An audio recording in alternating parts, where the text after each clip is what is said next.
How to use the NOT gate CD4069B chip. This is the chip, a hex inverter, 6 NOT gates on one chip. The NOT gate is the simplest logic gate, one input, one output. And the output is always the opposite of the input, high in, low out, low in, high out. For this example you need the chip, one button, a pull down resistor, one LED, another resistor for the LED, breadboard, and 5-volt power. Pin 14 is VCC, pin 7 is ground. I'm using the third gate, input on pin 5, output on pin 6. Bottom wire to pin 5 with a 10K pull down resistor.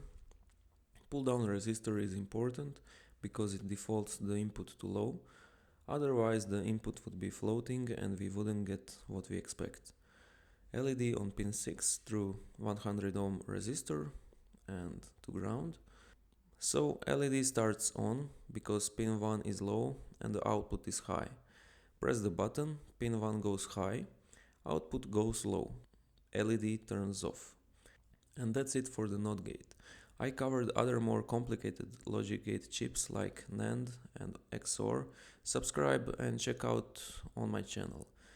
If you want to get in touch with our community, visit our Discord group where we talk about our projects, and as always detailed instructions are on my website. All links are in the video description. Bye!